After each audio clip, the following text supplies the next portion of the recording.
मित्रों, परम पूज्य गुरुदेव परम वंदनीय माता जी की दिव्य उपस्थिति को साक्षी मानते हुए माँ गायत्री के पावन मंत्र के साथ मैं अपनी बात को आरंभ करना चाहता हूँ।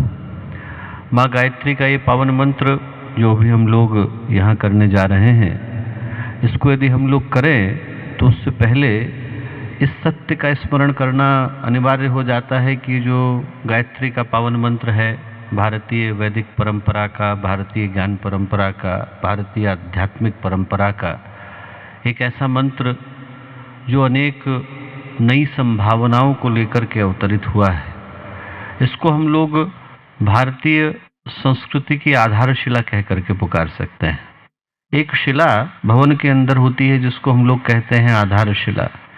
आधारशिला वो होती है जिसके ऊपर पूरे भवन को विनिर्मित किया जाता है। और आज जितना बड़ा ये भारतीय संस्कृति का भवन है, वेद हैं, पुराण हैं, उपनिषद है, वेदांग हैं, उपवेद हैं, षड्दर्शन है, मीमांसाएं हैं, जितना भी विस्तार, जितना भी बड़ा फलक इस भारतीय संस्कृति का हम लोग देख पाने की स्थिति में आते हैं, यदि इसके केंद्र में कहीं पर जाएं, इसके उद्गम को यदि हम लोग पहचानने की कोशिश करें, तो हर व्यक्ति इस सत्य को अनुभव कर सकता है कि वो भारतीय संस्कृति की आधारशिला यदि किसी एक मंत्र के अंदर सन्निहित है तो वो गायत्री के पावन मंत्र के अंदर है। अथर्ववेद में ऋषि कहते हैं, स्तुता मया वरदा वेद माता प्रचोदयंताम पावमानी दुजानाम आयु प्राणम प्रजाम पशुम कीर्तिम द्रविणम ब्रह्म वर्चसम। 5 भौतिक लाभ और 2 आध्यात्मिक, इन दोनों को प्राप्त करने का आधार ये गायत्री का मंत्र बनता है। गंगा सागर में आप जाकर के देखिए तो गंगा का जो फलक है वो कितना विस्तृत है, कितना व्यापक है। ऐसा लगता है कि नदी जो है वो सागर में जाकर एक अथाह जल राशि में बदल गई है। और उन्हीं गंगा को आप जब गोमुख में जाकर के देखते हैं तो महसूस कर पाते हैं कि वहाँ पर एक छोटे से ग्लेशियर के मुख से गंगा जी निकल करके आए हैं। शुरुआत छोटी होती है, परिणाम व्यापक होता है। ये जो गायत्री का मंत्र है, शब्द छोटे हैं, 9 ही शब्द हैं, अक्षर 24 हैं, पर जो परिणाम निकल करके आता है वो व्यक्ति को महर्षि बना करके जाता है। वो व्यक्ति के अंदर के महापुरुष को, एक महामानव को जगा करके जाता है। पर जगह उसी के अंदर पाता है जिसके अंदर श्रद्धा, विश्वास और समर्पण का आधार होता है। श्रद्धा हो, विश्वास हो, समर्पण हो तो व्यक्ति के जीवन में सारे परिवर्तन संभव हो पाते हैं। वो न हो तो आप कर्मकांड करते रहिए, परिणाम कुछ निकलता नहीं। एक कहानी आती है बड़ी प्यारी। एक कंजूस व्यक्ति था, उसने कहीं पर पढ़ा कि आपको पूजा करने से भगवान की बड़ा लाभ होता है। अब लाभ सुना तो उसको लगा कि मुझे भी करना चाहिए, लाभ की चीज़ें तो कोई क्यों नहीं करे, हम भी करेंगे। पर उसने सोचा ऐसी कौन सी पूजा है जिसमें एक भी नया पैसा खर्च न करना पड़े और भगवान की पूजा भी हो जाए। बहुत पढ़ने के बाद उसने जाना कि एक पूजा होती है, शास्त्र में कहते हैं मानस पूजा। और जो मानस पूजा है उसको अध्यात्म की सबसे अच्छी पूजा कही गई है जब मन भगवान से एकाकार हो गया। जब मन एकाकार हो गया तो आपको बाहर के कर्मकांड की आवश्यकता नहीं होती। आप जो बोलोगे वो मंत्र बन जाएगा, आपकी जो इच्छा होगी वो भगवान से जुड़ जाती है। पर उसने सोचा कि ये तरीका तो सबसे अच्छा है, मन ही मन में पूजा करनी है, एक पंचपात्र भी नहीं खरीदना है, इसके लिए तो कोई व्यवस्था बनाने की आवश्यकता नहीं। उसने अगले दिन सुबह उठ करके मन ही मन में भगवान शिव का अभिषेक करना शुरू करा कि चलो मन में पूजा करेंगे, कौन जानने वाला है। अब मन में उसने शिवलिंग बनाया, मन में पुष्पक्षत चढ़ाए, मन में जल चढ़ाना शुरू करा, मन में दूध चढ़ाया, मन में जो है दही चढ़ाया, मन में शर्करा चढ़ाई। अब घी चढ़ाने की बारी आई तो मन में सोचा रे कहीं ज़्यादा तो नहीं डल गया, थोड़ा कम डाल लेता हूँ। अब जहाँ कम करने को हाथ रोका, मन ही मन भगवान प्रकट हुए।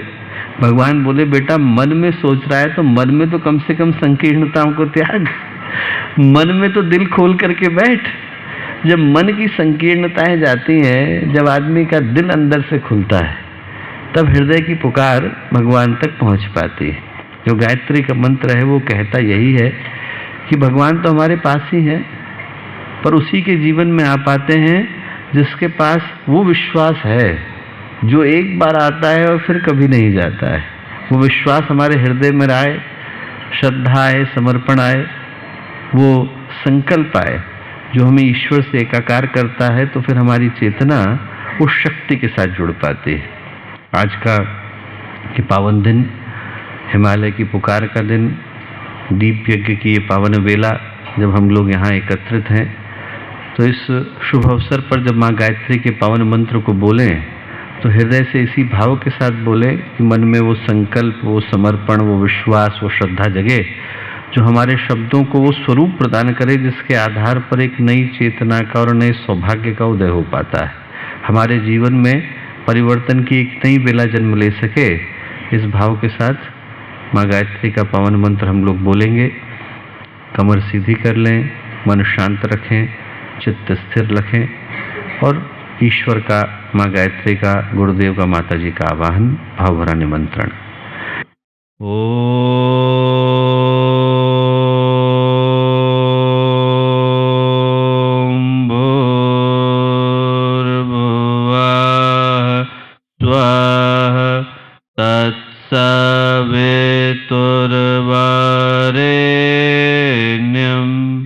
भर्गो देवस्य धीमहि धियो यो नः प्रचोदयात्।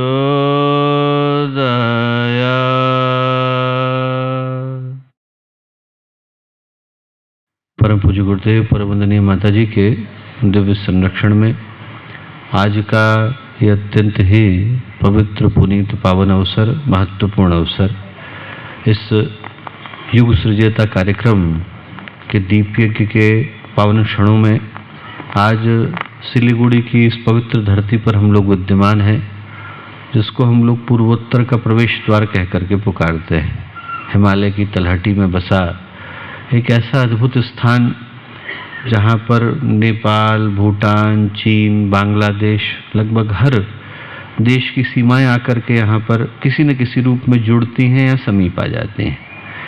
ऐसे स्थान पर आज हम लोग आकर के एकत्रित हैं, तो इस शुभ अवसर पर हम लोगों के साथ मंच पर उपस्थित आज के कार्यक्रम के अतिथि गायत्री परिवार के हमारे अपने अनन्य आदरणीय श्री अखिलेश चतुर्वेदी जी, यहाँ उपस्थित विभिन्न जगहों से आए, पूर्वोत्तर के विभिन्न स्थानों से आए गायत्री परिवार के सभी हम लोगों के युवा कार्यकर्ता भाई बहन, सम्मानित अतिथिगण, प्यारे भाइयों बहनों और प्यारे मित्रों, आज हम लोगों के जीवन में एक बड़े ही अलौकिक सौभाग्य का आगमन हुआ है। अभी हम लोग सुन रहे थे कि हिमालय की पुकार का क्षण है, और ये जो युग सृजयता कार्यक्रम आया है वो नव सृजन के भाव को हमारे हृदय में जगाने के लिए आया है, नव संकल्प को जगाने के लिए आया है। तो आज का हम लोगों का यहाँ पर आ पाना सफल हो सकेगा यदि हम लोग यहाँ से उठते हैं तो मन में एक संकल्प को लेकर के उठते हैं। और जो सौभाग्य हमारे जीवन में घटा तो अनेकों तरीकों से। गुरुदेव माता जी के साथ जुड़ने का सौभाग्य हमको मिला, एक देवीय चेतना, एक ईश्वरीय चेतना के साथ जुड़ने का सौभाग्य हम लोगों को मिला, एक अवतारी प्रवाह के साथ जुड़ने का सौभाग्य हम लोगों को मिला, भारत में जन्म लेने का, भारतीय संस्कृति का प्रतिनिधि बनने का सौभाग्य हम लोगों को मिला। अनेकों सौभाग्य मिले, पर वो सौभाग्य आज आकर एक अद्भुत स्थान पर एकत्रित हो गए। हिमालय की पावन भूमि पर, हिमालय की इस तलहटी में हम लोगों को मिल पाने का ये सौभाग्य मिला है। एक छोटी घटना मुझे स्मरण आती है। स्वामी रामकृष्ण परमहंस से आप सभी परिचित हैं, उन्हीं की भूमि। उनसे मिलने के लिए उस समय के एक बड़े प्रसिद्ध व्यक्ति गए, केशव चंद्र सेन नाम था, ब्राह्म समाज के अध्यक्ष थे। महर्षि देवेंद्र ठाकुर ने ब्राह्म समाज की स्थापना करी थी। इस पूरे क्षेत्र के अंदर ब्राह्म समाज को हर कोई जानता था, और उसके जो उस समय के अध्यक्ष थे उनका नाम था केशव चंद्र सेन। बहुत ही पढ़े लिखे, बहुत ही चिंतक, विचारक, गंभीर ज्ञानी। वो स्वामी रामकृष्ण परमहंस से मिलने के लिए गए। दक्षिणेश्वर के मंदिर में गए तो उनके साथ उस समय में 150-200 के करीब स्वयंसेवक गए। उन स्वयंसेवकों में एक छोटा सा व्यक्ति था, 21 साल का, नाम था नरेंद्र। बनियान फटी हुई थी, जीवन में कष्ट बहुत थे। उनके पिताजी का देहावसान हो गया था, माँ बीमार चल रही थी, बहन ने आत्महत्या कर ली थी, भाई घर छोड़ के भाग गए थे। ऐसा कोई स्कूल नहीं था जहाँ पर उन्होंने जॉब लेने का प्रयत्न किया। ईश्वरचंद्र विद्यासागर के स्कूल से भी उनको जॉब नहीं मिली थी। बहुत ही कठिन समय था, खाने के लिए लाले पड़े हुए थे। ऐसे समय में वो साथ में गए और उनके मन में भाव कोई बहुत दिव्य या पवित्र नहीं था। ये सोच करके गए थे कि इतने बड़े व्यक्ति हमारे गुरु से मिलने के लिए जा रहे हैं, हमारे गुरु यदि सिफारिश लगा देंगे तो हमारी जॉब लग जाए। तो जब केशव चंद्र सेन मिलने के लिए गए तो सबने केशव चंद्र सेन को तो कुर्सी पर बिठाया, बाकी के लोग जमीन पर बैठ गए। उनके साथ जाकर के रामकृष्ण परमहंस जमीन पर नरेंद्र के साथ बैठ गए। लोगों को लगा कि साहब परमहंस व्यक्ति हैं, पहचान नहीं पाए होंगे। उन्होंने कहा कि साहब अध्यक्ष तो वहां बैठे हैं कुर्सी पर, आप यहाँ जमीन पे आके बैठ गए। तो स्वामी रामकृष्ण परमहंस बोले, उधर दीपक जल रहा है, यहाँ पर सूरज उगने वाला है, मैं सूरज के पास आकर के बैठ। केशव चंद्र सेन को भरोसा नहीं हुआ। उनको लगा कि ऐसी बात क्यों बोल रहे हैं। केशव चंद्र सेन को हर कोई जानता था, महारानी मिलने के लिए आई विक्टोरिया। उस समय में जब भारत आई तो किंग जॉर्ज का जब दौरा हुआ तो अपनी ओर से मिलने के लिए गए, उसमें केशव चंद्र सेन से मिलने के लिए गए। उनको लगा इतने बड़े आदमी और इस व्यक्ति को कौन जानता है, नरेंद्र बैठा हुआ है। तो स्वामी रामकृष्ण परमहंस ने केशव चंद्र सेन से कहा कि केशव एक बात बता, जो तू कर रहा है वो करने के लिए भगवान का आदेश हुआ है? उन्होंने कहा नहीं हुआ। बोले फिर चलेगा नहीं, पर ये वाला चलेगा। विवेकानंद की ओर इशारा करके बोले, इसके ऊपर भगवान का हाथ है। बोले इस दुनिया में चलता वही है जिसके ऊपर भगवान का हाथ होता है। और गुरुदेव ने सन 38 में 39 में जब अखंड ज्योति लिखनी शुरू करी तो उस समय में गुरुदेव हाथ से लिखा करते थे। सेकेंड वर्ल्ड वॉर चल रही थी, पेपर मिलता नहीं था, बड़ी मुश्किल से पेपर इकट्ठा हो पाता था। गुरुदेव किसी तरह से पेपर को इकट्ठा करते थे, इकट्ठा करने के बाद हाथ से अखंड ज्योति को लिखते थे, 250 घरों में बांट के आते थे। लोगों ने कहा साहब चलेगी नहीं, पैसा आप लेते नहीं हो, विज्ञापन आप छापते नहीं हो, और लोगों के घर में साइकिल से जाकर के बांट के आते हो, कैसे चलेगी? यदि किसी तरीके से चल भी गई तो आप मथुरा के बाहर कैसे लेके जाओगे? तो गुरुदेव ने उनमें से किसी को उत्तर नहीं दिया। उनने अखंड ज्योति में उत्तर लिखा। और क्या लिखा? अखंड ज्योति में लिखा कि यदि इंसान की जलाई हुई हो तो कल को बुझ जाए, पर यदि भगवान की जलाई हुई होगी तो अखंड जलेगी। ये भगवान की जलाई हुई ज्योति, और उस भगवान की जलाई हुई ज्योति के साथ जुड़ पाने का सौभाग्य हम लोगों को मिला। और आज का दिन इसलिए महत्वपूर्ण हो जाता है क्योंकि इस सौभाग्य का स्मरण हम लोग हिमालय की इस पावन भूमि पर कर पा रहे हैं।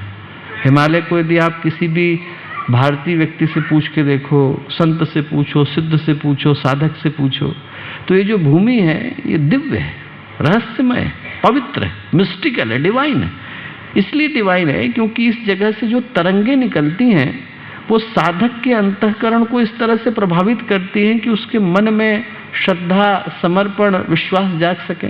इसीलिए आप तीर्थयात्रियों से पूछो या भूगर्भ शास्त्रियों से पूछो, वैज्ञानिक से पूछो या फिर अध्यात्मवेत्ताओं से पूछो, हर एक की दृष्टि में हिमालय का जो मूल्य है, महत्व है, वो कई गुना बढ़ जाता है। आप यदि जियोलॉजी वाले से पूछोगे तो कहेगा साहब हिमालय तो बड़ा दिव्य है। क्यों? दुनिया के 15,000 ग्लेशियर इसके पास है। ऐसा कोई दुनिया की पर्वत श्रृंखला नहीं है जो हिमालय की तरह की हो कि एक ही जगह पर एक ही पर्वत श्रृंखला में आपको 15,000 ग्लेशियर मिल जाए। और किसी से पूछो इकोलॉजी वाले से तो कहेंगे साहब हिमालय इसलिए दिव्य है क्योंकि दुनिया की अकेली जीवित पर्वत श्रृंखला है। जीवित का मतलब हर साल 15 सेंटीमीटर आगे बढ़ जाती है। ऐसा कोई दुनिया का पर्वत शिखर नहीं है, पर्वत श्रृंखला नहीं है जो निरंतर ग्रो कर रहा हो, हिमालय कर रहा है। और यदि आप किसी अन्य से पूछ करके देखो तो कहेंगे साहब हिमालय इसलिए दिव्य है क्योंकि दुनिया के 14 में से 9 सबसे ऊंचे पर्वत शिखर हिमालय के पास। पर मैं जिस कारण से बोला वो उनमें से कोई कारण नहीं।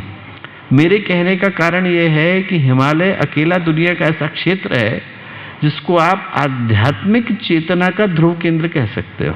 आपके मोबाइल में मैसेज आता है, कहाँ से आता है? टावर से आता है। और टावर को कहाँ से मिलता है? सैटेलाइट से मिलता है। वैसे ही इस धरती को जो ऊर्जा मिलती है वो अंतरिक्ष से मिलती है। और जब वो अंतरिक्ष की ऊर्जा धरती पर आती है तो उसमें शुभ ऊर्जा भी है, अशुभ ऊर्जा भी है। जो अशुभ ऊर्जा है उसको तो धरती के जो मैग्नेटिक पोल हैं, जिनको हम उत्तरी ध्रुव बोलते हैं, दक्षिणी ध्रुव बोलते हैं, वो छितरा के दूर कर देते हैं।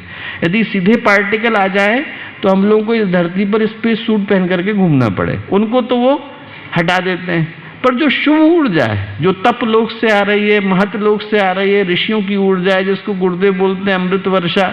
आपने कभी ध्यान किया होगा, गुरुदेव बोलते हैं अमृत वर्षा का ध्यान हो रहा है।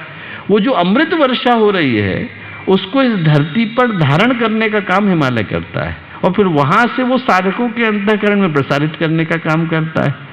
एक व्यक्ति के जीवन की ऊर्जा बनानी हो तो वो काम आपका घर का पूजा घर कर देता है। आपके जीवन के जो कष्ट हैं, आपके आसपास का जो अशुभ वातावरण है, उसको शुभ में बदलने का काम आपके घर का पूजा गृह कर देता है। इसीलिए आपको याद होगा कि जब कैकेयी गुस्सा हुई तो क्या हुआ? कैकेयी ने गुस्सा होकर के क्या किया? कहा कि मैं कोप भवन में जा रही हूँ। क्या मतलब है इसका? इसका मतलब ये है कि गुस्सा करने के लिए एक अलग भवन बनाया गया है। आप इस घर के वातावरण को मत खराब करो। उस जगह का वातावरण इसी उद्देश्य के साथ बनाया गया है कि आप वहां जाओ, उस जगह पर अपने मन के विकारों को रख करके आओ। एक जगह के शुभ वातावरण को बनाने का काम कौन करता है? पूजा गृह। और यदि आपको पूरे विश्व का बनाना हो तो पूरे विश्व का पूजा गृह कहाँ पर है? ये हिमालय, जिसके अंदर हम लोग आकर के बैठे हैं। पूरे विश्व के लिए ऊर्जा को जनरेट करने का काम। आपको एक घर के अंदर बिजली ले जानी है तो आप चले जाइए, झरने के अंदर भी लोग लगा करके पैदा कर देते हैं। पर यदि आपको पूरे विश्व में पहुंचानी हो, आपको पूरे नॉर्थ इंडिया में पहुंचानी हो, तो आपको ग्रिड की जरूरत पड़ती है। वो जो ग्रिड है वो किसके माध्यम से आ रहा है? हिमालय के माध्यम से आ रहा है। इसलिए गुरुदेव ने हिमालय के लिए बड़ा प्यारा शब्द इस्तेमाल किया। क्या कहा? देवात्मा। पत्थर नहीं, आत्मा है वो। एक ऐसी आत्मा है जिसके अंदर देवीय शक्ति विद्यमान है। और आप बड़े बड़े महापुरुषों को पढ़ो, परमहंस विशुद्धानंद को पढ़ो तो वो कहते हैं ज्ञानगंज का क्षेत्र है। तिब्बती लामाओं को पढ़ो तो वो कहते हैं शंग्रीला का क्षेत्र है। आप थियोसॉफिकल सोसाइटी को पढ़ो तो वो कहते हैं वर्ल्ड की मिनिस्ट्रीज का क्षेत्र है। तो ये बात तो सत्य है, सिद्ध क्षेत्र है। दिखता क्यों नहीं? दिखता इसलिए नहीं क्योंकि दिखता उन्हीं को है जिनको वो दिखाना चाहते हैं। जिनको वो दिखाना चाहे उनको बता सकते हैं कि इस क्षेत्र की योग्यता क्या है, पवित्रता क्या है, प्रतिभा क्या है। आप में से किसी ने पुस्तक पढ़ी होगी 7 Years in तिब्बत। 7 साल के लिए सेकेंड वर्ल्ड वॉर में वहाँ के कुछ सैनिक थे जो आकर के हिमालय में गिर गए। 7 साल रहे वहाँ पर, उनको बहुत सारे ऋषि मुनियों ने पाला पोसा, ठीक किया।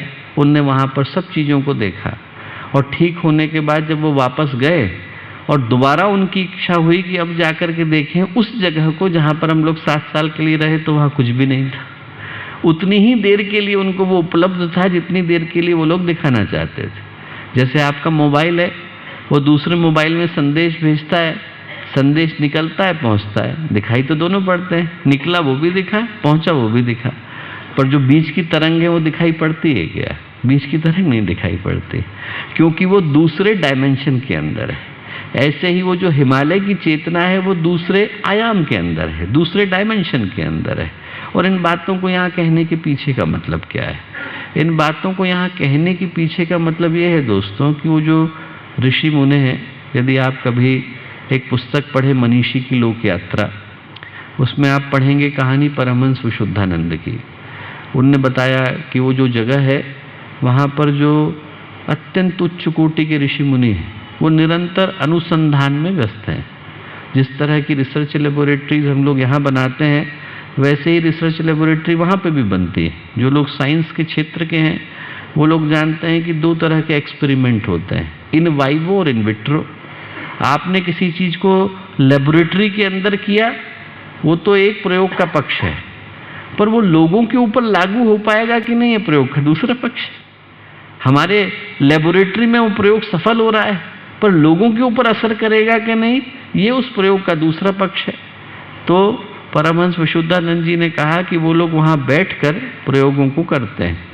करने के बाद जब कोई प्रयोग सफल हो जाता है, क्योंकि वहाँ पर तो सभी ऋषि मुनि हैं, उनके ऊपर प्रयोग सफल हुआ तो कोई मतलब नहीं, हमारे ऊपर होना चाहिए। व्यक्ति चित्त में अंधकार लेकर के बैठा है, यहाँ मानवता अंधकार से गुजर रही है, उसके ऊपर वो प्रयोग सफल होना चाहिए। तो फिर उस प्रयोग को वो लोग इस धरती पर लागू कर देते हैं।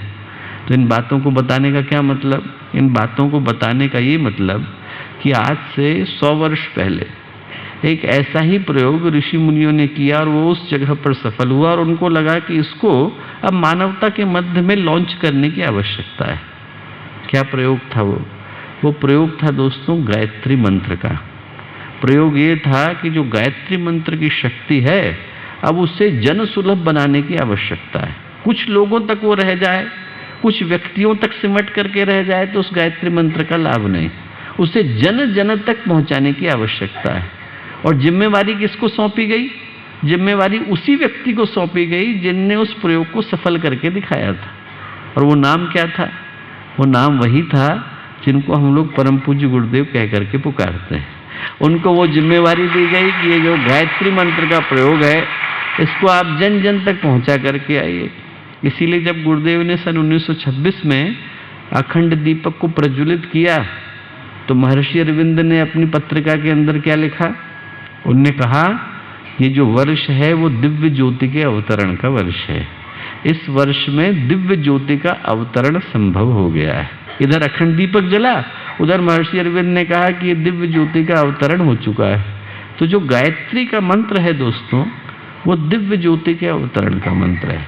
मनुष्य के मन के अंदर अंधकार छाया हुआ है, वातावरण के अंदर विषाक्तता आ गई और ऐसे समय में जब व्यक्ति अपने जीवन के उद्देश्य को भूल करके बैठा है उसके हृदय में एक नए संकल्प को जगाने की आवश्यकता है। और उस संकल्प को जगाने का जो मंत्र है वो गायत्री का मंत्र है। आज की तारीख में जो समस्या है वो यही है कि आदमी पहले ही अपने जीवन के उद्देश्य को भूल करके बैठा था, उसमें ज़्यादा दिक्कत नहीं। पर आज की स्थिति में जो कठिनाई है वो ये कि व्यक्ति सांसारिक सुख भी ढंग से नहीं भोग पाता है। हर व्यक्ति के शरीर में तो तमाम तरीके की बीमारियां आ गई। मन जो है वो डिप्रेशन और स्ट्रेस के हेडक्वार्टर बन गए और भावनाओं के अंदर इतनी ज़्यादा जटिलता, इतनी ज़्यादा कॉम्प्लेक्सेस, इतनी ज़्यादा ग्रंथियां और इतनी ज़्यादा संवेदनशीलता आ गई कि छोटी छोटी बातें आदमी को गहरी चुभ जाती है। किसी ने कोई बात कह दी, मन में इतनी गहरी लग जाती है कि आदमी अपने को मारने को और दूसरे को मारने को उतारू हो जाता है। शरीर गया, मन गया, भावनाएं गई, हमारी आंखों के सामने परिवार बिखर रहे। जो आज के समय की समस्या है दोस्तों वो ये कि व्यक्ति जिस सुख को पाने के लिए, जिस शांति को पाने के लिए कुकर्म करने से चूकता नहीं, कुकृत्य करने से चूकता नहीं, वो व्यक्ति को मिल नहीं पाता। आज की तारीख में हंसियाँ और खुशियाँ भी इतनी ज़्यादा मुश्किल हो गई हैं कि आज की तारीख में आपको अच्छा खासा मुस्कुराता व्यक्ति कहीं मिलता नहीं देखने को। यदि एक दिन ऐसा आने वाला है कि जब हम लोग 500 रुपये का टिकट लगा करके म्यूजियम में जाया करेंगे एक व्यक्ति को देखने के लिए जो अंदर खड़ा होकर मुस्कुरा रहा होगा। क्यों? बाहर तो कोई दिखता नहीं। आज की तारीख में समस्या आ गई कि यदि कोई व्यक्ति हंसता खिलखिलाता सड़क पर निकल जाए तो उसको देख करके 20 लोग परेशान हो जाते हैं कि भले आदमी को मिल क्या गया जो मुझे नहीं मिला है। इतनी स्ट्रेस, इतनी टेंशन आदमी की ज़िंदगी में आ गई। सुख चला गया, सहयोग चला गया और अतृप्ति और ज़्यादा आ गई। कुबेर का खजाना भी मिल जाए तो आदमी को लगता है कि हमें तो कुछ मिला नहीं। वो आपको कहानी पता होगी कि रावण जो है भगवान शिव से मिलने के लिए गया। मिलने के लिए गया तो उसने देखा कि वहाँ लाइन में कौन खड़ा हुआ है? कुबेर खड़ा हुआ है। कुबेर रावण का जो है कजिन था। कुबेर जो है भगवान से क्या कह रहा था? कुबेर भगवान से ये कह रहा था कि भगवान मैंने सोने की लंका बनाई है, आप रहने के लिए आइए। तो भगवान शिव बोले कि ऐसा है कुबेर, मैं लंका का करूँगा क्या? मेरे लिए तो कैलाश का शिखर और जो शमशान की भूमि वो एक बराबर है। मेरे किसी मूल्य का नहीं तो किसी और को दे दे।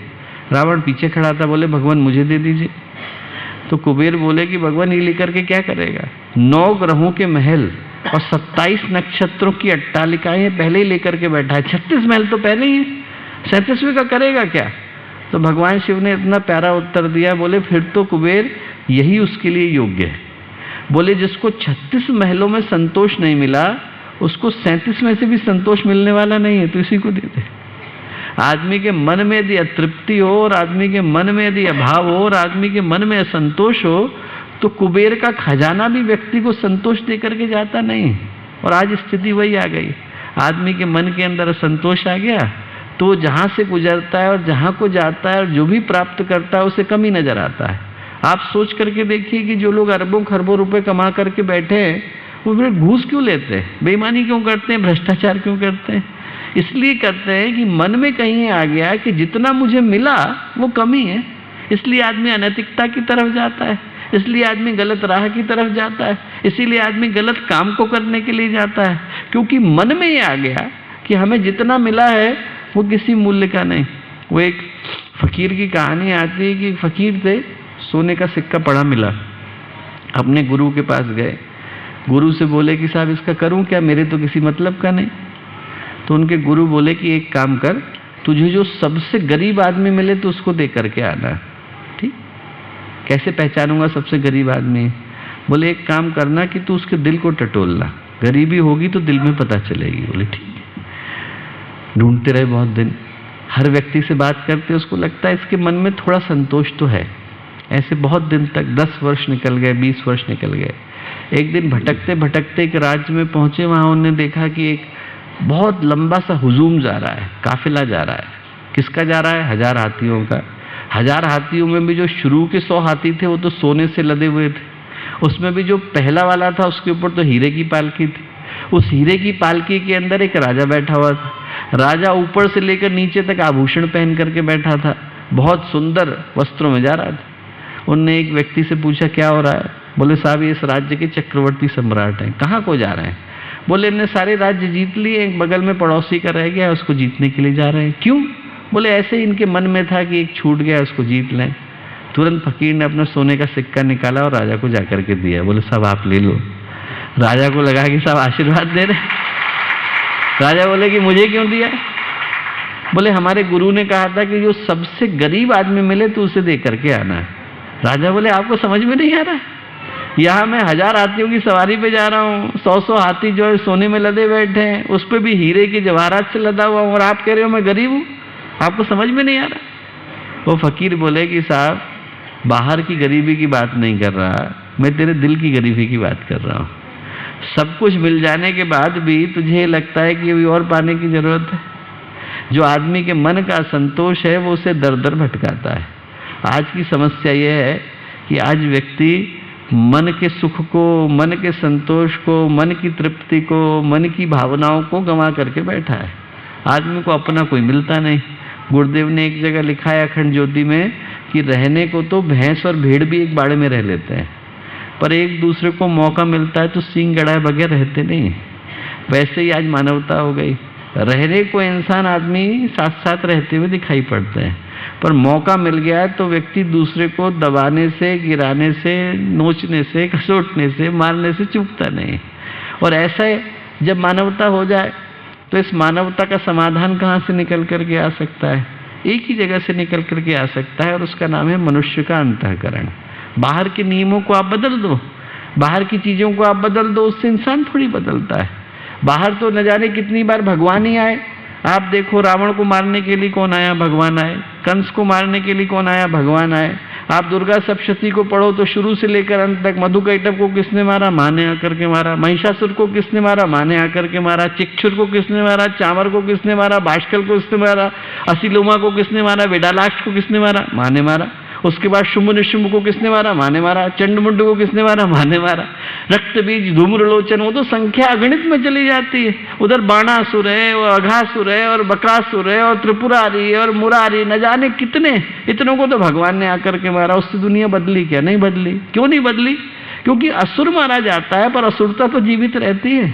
जब तक इंसान के मन को नहीं शुद्ध किया जाए, इंसान की भावनाओं को शुद्ध नहीं किया जाए, तब तक जो भी परिवर्तन आएगा वो बाहर से आएगा, अंदर तो इंसान वही रहने वाला है।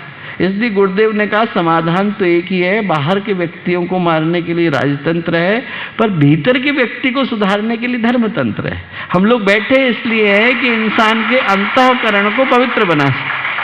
अंधेरे को दूर करने का काम झाड़ू लगाने से नहीं होता है। अंधेरे को दूर करने का काम एक ही तरीके से होता है कि आप दीपक को जलाइए। तो आज का जो दीपक है दोस्तों, इसी संकल्प को लेकर के आया।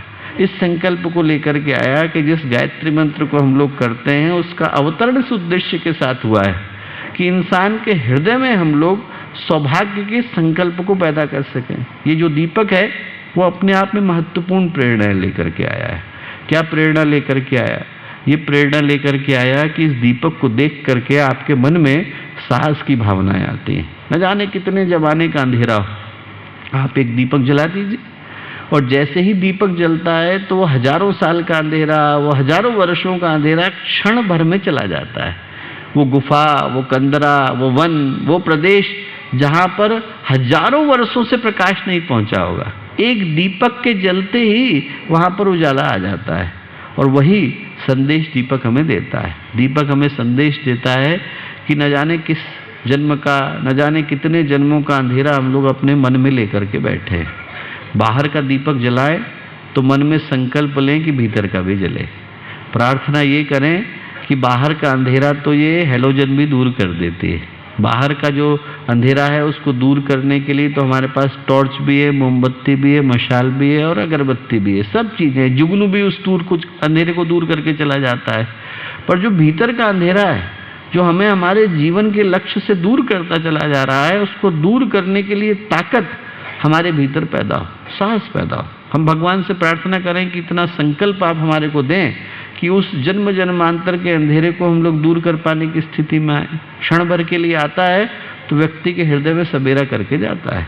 एक कहानी आती है बहुत प्यारी भागवत के अंदर। कहानी आती है, एक व्यक्ति की नाम था कितव। बहुत ही भटका हुआ इंसान, जीवन में पतित गया गुजरा। ऐसा कोई पाप नहीं था जो वो नहीं करता हो। लिस्ट देख के करता था, कोई छूट तो नहीं गया यार एक पाप और कर लेना चाहिए तो वो पाप भी कर लें, हमने आज जो है ये पाप नहीं किया वो भी कर लें। एक दिन क्या था, नशे में धुत जा रहा था, हाथ में पुष्प थे, अक्षत थे।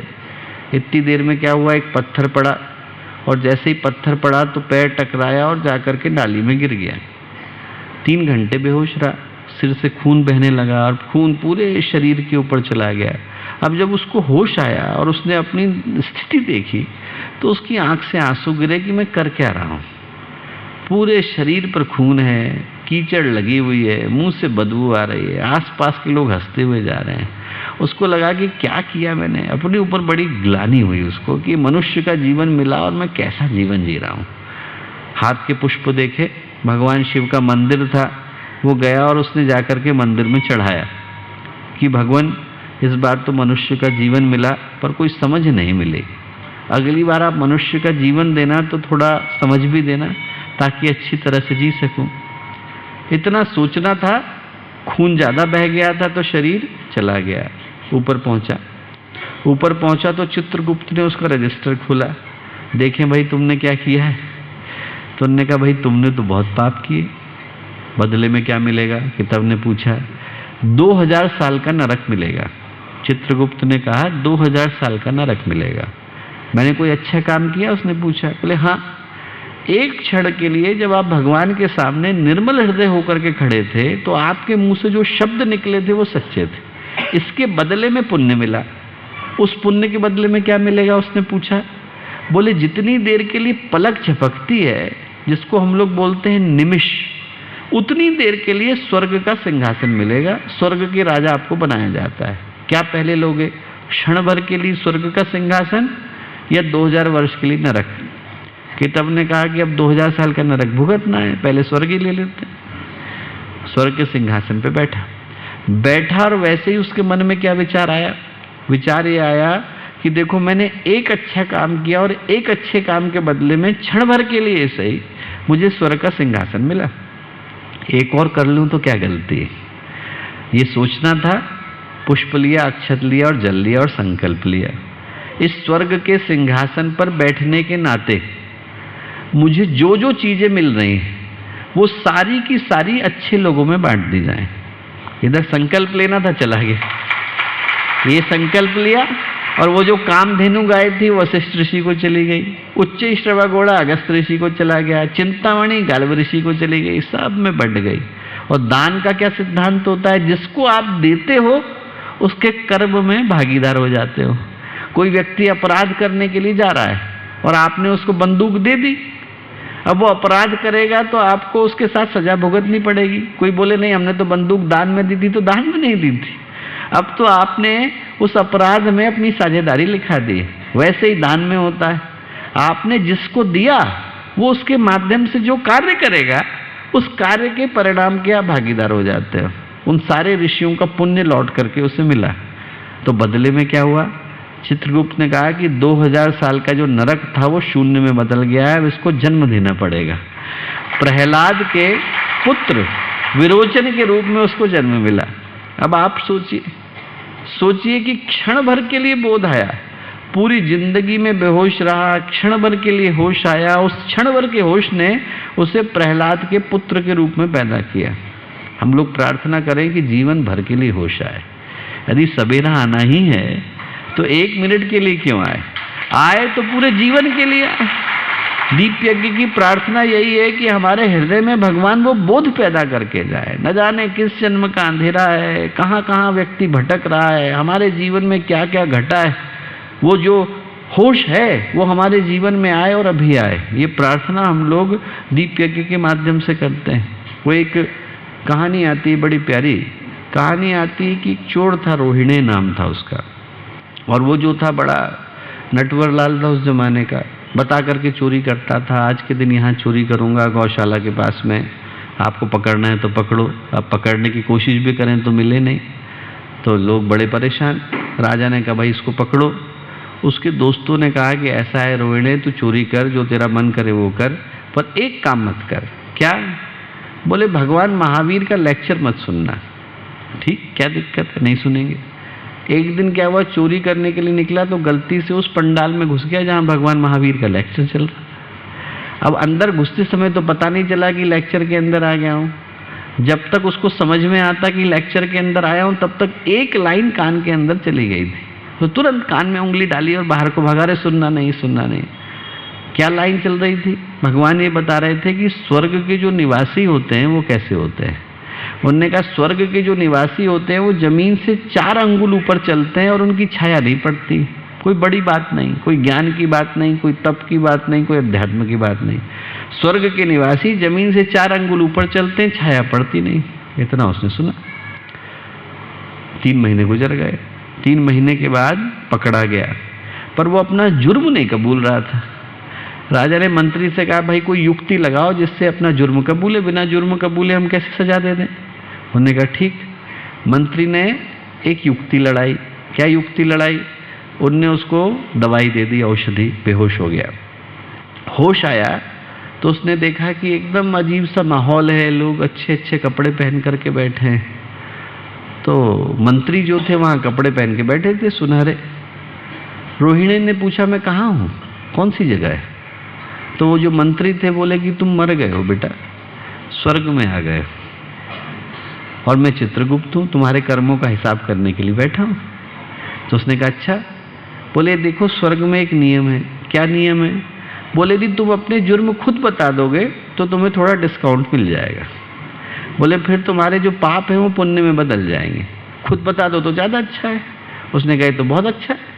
रोहिणी अपने पाप बताने को खड़ा हुआ कि तभी उसे याद आया कि भगवान महावीर ने क्या कहा था कि जो स्वर्ग के निवासी होते हैं वो जमीन से 4 अंगुल ऊपर चलते हैं, छाया पड़ती नहीं। उसने तुरंत, जो मंत्री वहाँ पर चित्रगुप्त का वेश बना करके बैठे थे, उनने कहा स्वर्ग है? बोले हाँ। आप चित्रगुप्त हैं? बोले हाँ। खड़े होके दिखाइए ना। अब जैसे ही मंत्री खड़े हुए तो उन्होंने कहा अरे तो जमीन पे खड़े हुए हैं, छाया भी पड़ रही। तुरंत वहाँ से भागा, और जब भागा तो उसके मन में आया कि देखो मेरे कान में एक लाइन गई, उसने मेरे जीवन को बचाया। यदि मैं पूरा सुन लेता तो क्या होता। वहां से निकला और सीधे जाकर के भिक्षु बना, भगवान महावीर से दीक्षा ली। अब हम लोग सोच करके देखें कि आज हम लोग यहाँ आकर के बैठे, किसी के कान में कोई गुरुदेव का एक विचार आकर के लगा होगा, किसी ने कहीं गुरुदेव की कोई एक लाइन पढ़ी होगी, किसी के पिता ने, किसी के माता ने, किसी के दादाजी ने, किसी की नानी ने, उनके जीवन में कहीं गुरुदेव किसी न किसी रूप में आए होंगे, और आज हम लोग यहाँ आकर के बैठे। वो जो एक वाक्य था हमारे जीवन को इतना बदल करके गया कि आज हम अपने जीवन की कीमती शाम लेकर के यहाँ बैठे हैं। पूरी तरह से गुरुदेव हमारे भीतर उतर गए होते तो हम कहाँ गए होते। हम लोग दीप यज्ञ में प्रार्थना करें कि हमारे शरीर का, हमारे मन का, हमारी आत्मा का, हमारे अस्तित्व का, हमारे व्यक्तित्व का कोई कण शेष न रहे जहाँ पर गुरुदेव के हस्ताक्षर न हो। यदि गुरुदेव को लिखना ही है तो हमारे जीवन के एक एक रोम रोम पर, एक एक रोए रोए पर, एक एक अंश अंश पर, एक एक सेल के ऊपर, एक एक टिश्यू के ऊपर, एक एक ऑर्गन के ऊपर अपना नाम लिख दे। हम लोग गुरुदेव से प्रार्थना करें कि गुरुदेव आप हमारे जीवन को इतना बदल करके जाइए।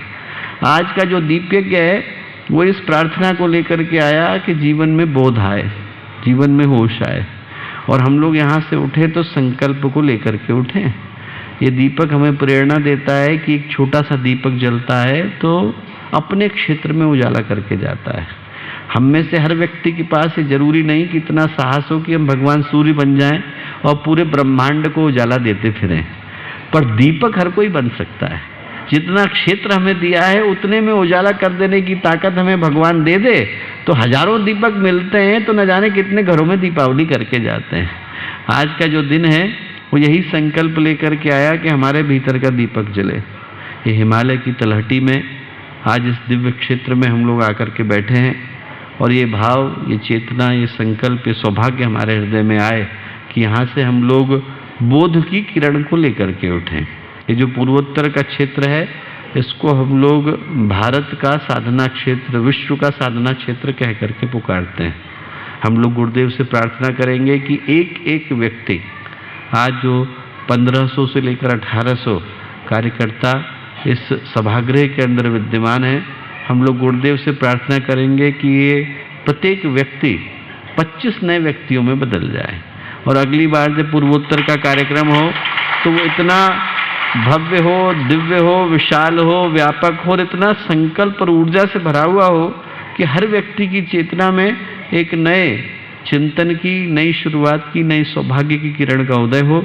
ये प्रार्थना आज के इस दीप यज्ञ के माध्यम से हम लोग देवी चेतना से करते हैं। इस महत्वपूर्ण क्षण में, इस गंभीर क्षण में इन सारी बातों को आप लोगों ने इतने धैर्य के साथ सुना, उसके लिए आप सबको बहुत सारी शुभकामनाएं, मंगल कामनाएं।